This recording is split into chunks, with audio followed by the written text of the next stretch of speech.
Divya Himachal TV में आपका स्वागत है। आप देख रहे हैं आज दोपहर हिमाचल। आइए शुरुआत करते हैं दोपहर तक की कुछ चुनिंदा खबरों से। कोटा में फंसे बच्चों को घर ला रही HRTC, मां बाप से मिलेंगे बिछड़े लाडले। सोलन शहर की दुकानों पर छापे, 2 क्विंटल फल और सब्जियां जब्त। खबरदार, भागे तो तुरंत गिरफ्तार कर लेगी पुलिस। कोरोना ने निगला ऊना का शिवबाड़ी मेला, द्रोण मंदिर में सन्नाटा। मंडी में छलका कश्मीरी मजदूरों का दर्द, घर जाने की उठाई मांग। लॉकडाउन से नेपाली कुलियों की हालत नाजुक, खाने के पड़े लाले। और अब समाचार विस्तार से। राजस्थान के कोटा में फंसे हिमाचल के बच्चों को लाने के लिए हिमाचल पथ परिवहन निगम की बसें रवाना हो गई हैं। अब अरसे से कोटा में फंसे इन बच्चों को ये बसें आसानी से घर ला पाएंगी। बता दें कि कोटा में प्रदेश के करीब 100 बच्चे लॉकडाउन के चलते फंसे हुए हैं। इनमें ऊना के साथ साथ अन्य जिलों से ही करीब 40 बच्चे कोटा में फंसे बताए जा रहे हैं। कोचिंग के लिए गए ये बच्चे कई दिनों से वहीं पर हैं, लेकिन प्रदेश सरकार ने इन बच्चों को वहां से लाने की व्यवस्था की है, जिसके तहत HRTC की बसें भी कोटा के लिए भेजी गयीं। बहरहाल अब शनिवार शाम को बच्चे घर पहुंचने वाले हैं और अब अरसे बाद माँ बाप से इनकी मुलाकात होने वाली है। अब जनहित के लिए यह संदेश। आपकी जानकारी ही कोरोना वायरस का बचाव है। कोविड-19 वायरस से संक्रमित देशों से आने वाले यात्रियों एवं उनके संपर्क में आने वालों को कोरोना वायरस की संभावना हो सकती है। यदि आपने, आपके परिवार या पड़ोस में किसी भी व्यक्ति ने कोविड-19 वायरस से संक्रमित देशों में यात्रा की हो तो 14 दिन तक घर से बाहर न निकलें और तुरंत टोल फ्री नंबर 104 पर सूचित करें। कोरोना वायरस के लक्षण खांसी, बुखार और सांस लेने में तकलीफ है। घबराएं नहीं, बस कुछ बातों का ध्यान रखें। नियमित रूप से साबुन और पानी या अल्कोहल बेस्ड हैंड सैनिटाइजर से हाथ साफ करें। खांसते या छींकते समय नाक और मुंह कोहनी से ढकें अथवा रुमाल और टिश्यू से ढकें। जिस व्यक्ति में खांसी, जुकाम या बुखार के लक्षण हो उससे दूरी बनाएं और भीड़ भाड़ वाले स्थानों में जाने से बचें। मांस और अंडे को अच्छी तरह से पकाकर खाएं, खुले में न थूकें। लक्षण पाए जाने पर लापरवाही न बरतें और किसी भी जानकारी के लिए टोल फ्री नंबर 104 पर कॉल करें। राष्ट्रीय स्वास्थ्य मिशन हिमाचल प्रदेश द्वारा जनहित में जारी। ब्रेक के बाद आपका फिर से स्वागत है। सोलन की मेन मार्केट में फल और सब्जियों की ज्यादा रेट वसूलने की शिकायतों के बाद शनिवार को खाद्य एवं नागरिक आपूर्ति नियंत्रक ने छापा मारा। इस दौरान न केवल रेट लिस्ट चेक की गई, बल्कि मापतोल विभाग के अधिकारियों ने भारतोलकों की भी पड़ताल कर दुकानदारों पर शिकंजा कस दिया। शहर के मुख्य बाजारों में की गई इस कार्रवाई से दुकानदारों में हड़कंप मच गया। टीम ने करीब 2 दर्जन फल और सब्जी की दुकानों की जांच पड़ताल की और अधिक मुनाफा वसूलने पर 11 चालान काटकर 1 क्विंटल 92 किलो फल और सब्जियां जब्त की। जिला खाद्य एवं आपूर्ति नियंत्रक मिलाप शांडिल ने इस दौरान सब्जी विक्रेताओं को तय मुनाफे से अधिक न वसूलने की सख्त हिदायत भी दी। उन्होंने कहा कि इस महामारी के दौर में सभी को अपना कर्तव्य समझना चाहिए और ग्राहक से तय मुनाफे से अधिक पैसे नहीं वसूलने चाहिए। और कमेटी के अधिकारी शामिल होते हुए मार्केट से ये लगातार कंप्लेंट आ रही थी कि कुछ व्यापारी जो हैं वो सब्जियों और फलों के महंगे दाम लगा रहे हैं। हालांकि हमने लगातार निगाह रखी हुई है और आए दिन हम चेकिंग करते रहते हैं, पर आज ये विशेष अभियान था जो कि संयुक्त रूप से किया गया है। इसमें ये पाया गया है कि रेट लिस्ट तो अधिकतर दुकानों में लगी है, पर जब रेट लिस्ट का हमने मार्जिन चेक किया तो कुछ व्यापारी सब्जियों और फलों का महंगे दामों पर बेचते पाए गए हैं। तो जो भी व्यापारी ऐसा करता आज पाया गया है उसके खिलाफ हमने कार्रवाई की है और उनसे फल और सब्जियां हमने सीज की हैं। इसके साथ ही बेसन बजर विंग और MSC के अधिकारियों ने भी आज चेकिंग की। उन्होंने भी अगर उनके विभाग के संबंध में कोई व्यापारी नियमों को उल्लंघन करता पाया गया है तो उन्होंने भी आज उनके खिलाफ कार्रवाई की।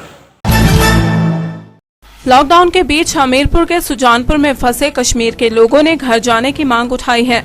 उपमंडल में जगह जगह रहने वाले कश्मीर के लोगों का हालचाल जानने पहुंचे सुजानपुर थाना प्रभारी ने जंदरू और कडियाल में रहने वालों की हालत का जायजा लिया। थाना प्रभारी ने सोशल डिस्टेंसिंग के नियमों की पालना करते हुए कश्मीरी मूल के लोगों को तलब कर उनसे सवाल जवाब किए।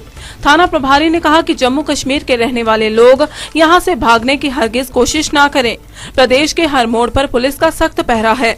जगह जगह चेक पोस्ट बनाई गई है। अगर आप गलत करेंगे और भागेंगे तो पुलिस आपको गिरफ्तार करेगी। थाना प्रभारी की बातों पर कश्मीरी मूल के लोगों ने बताया कि खाना, रहना और राशन सब कुछ सुजानपुर प्रशासन उपलब्ध करवा रहा है।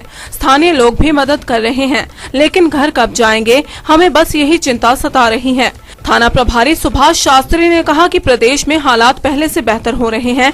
जैसे ही निर्देश मिलेंगे, घर जाने की व्यवस्था भी करवा दी जाएगी। कोरोना के कहर से पहले श्रद्धालुओं से गुलजार रहने वाले शिवबाड़ी मंदिर द्रोण में शनिवार को सन्नाटा पसरा रहा। यहां दूर दूर तक कहीं कोई नजर नहीं आ रहा था। जिस स्थान पर साक्षात भगवान शिव आएंगे, वहां उनकी स्तुति करने के लिए पुजारी तक नहीं है। मंदिर के कपाट बंद हैं और जिस मैदान में बच्चे झूले पर चढ़कर चहकते थे, वह मैदान भी वीरान पड़ा है। सुप्रसिद्ध धार्मिक स्थल द्रोण शिव मंदिर शिवबाड़ी में लगने वाले सालाना 2 दिवसीय शिवबाड़ी मेला भी कोरोना के कारण इस बार स्थगित हो गया। मेले में प्रदेश ही नहीं बल्कि पड़ोसी राज्यों से भी भारी तादाद में श्रद्धालु भगवान भोलेनाथ का आशीष लेने आते थे। श्रद्धा ऐसी कि सुबह से ही मंदिर के बाहर लंबी कतारें लग जाती थी।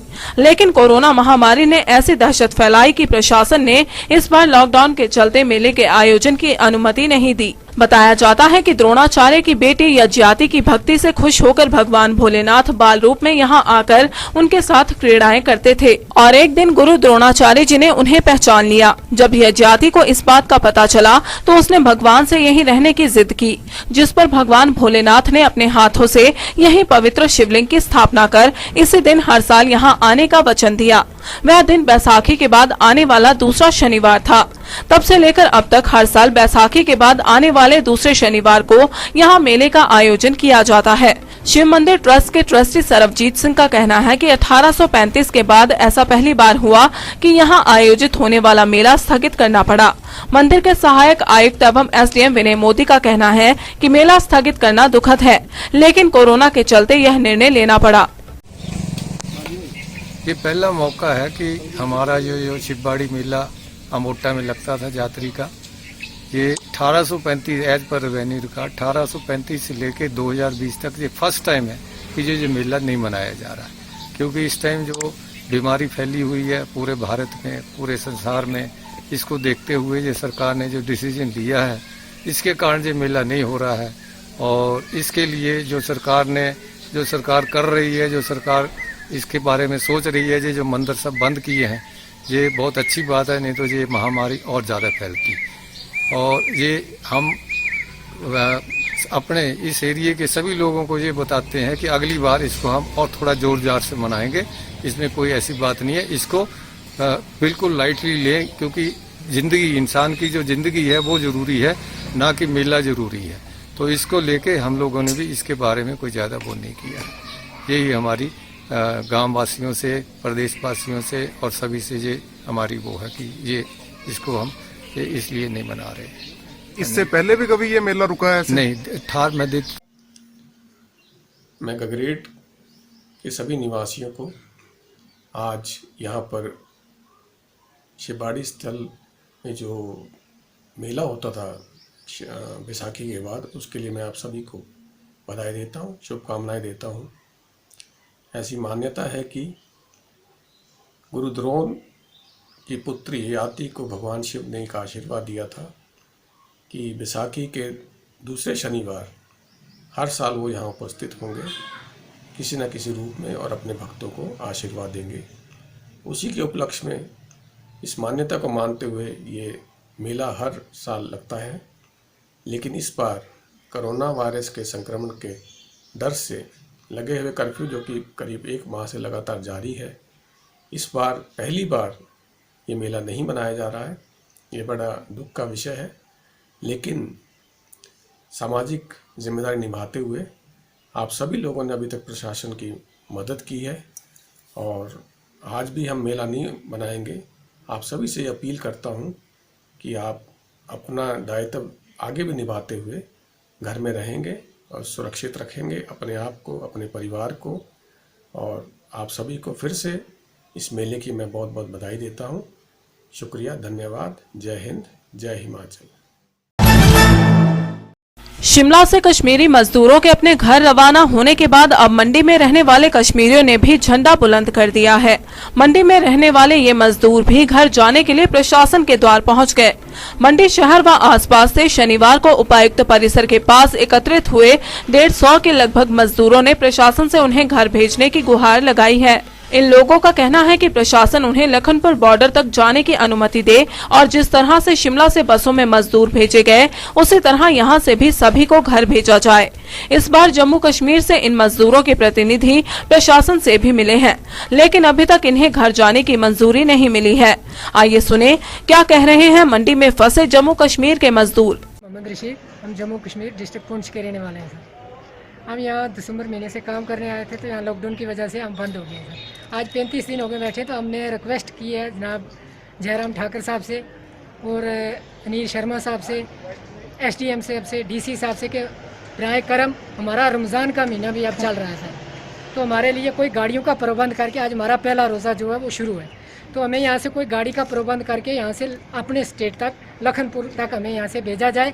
चलो हम अपने घर में जाके अपने परिवार के साथ रमज़ान के ये रोज़े तो रख सकें सर। छोटे छोटे बच्चे घर में वो भी परेशान हैं, हम यहाँ पे परेशान हैं, काम धंधा है नहीं, हम तो छोटे छोटे रूम है, तो यहाँ पे लेबर के सब हम दिहाड़ीदार बंदे हैं सर, काम धंधा ख़त्म है। तो यहाँ पे अब घर में थोड़ी बहुत खेती थी, उसका काम भी, हमारा पहाड़ी इलाका है, डिस्ट्रिक्ट पुंछ तहसील मंडी में, वहाँ पे हमारा पहाड़ी इलाका लोरन गांव पड़ता है, तो वहाँ पे अगर छोटी मोटी एक फसल साल की एक ही होती है मक्की, वो भी आज ही हमारा सीज़न है, अगर हम जा ना पाए तो वो भी समझो मान लो गई है, तो हमारा साल का जो छोटा मोटा गुजारा उससे भी होता था, उससे भी गए, यहाँ काम भी ख़त्म है। बाकी हमारे पास अब यही है कि चलो अगर बराए करम हमें कोई गाड़ियों का कुछ न कुछ प्रबंध करके यहाँ से भेजा जाए, हमारी यही रिक्वेस्ट है सर।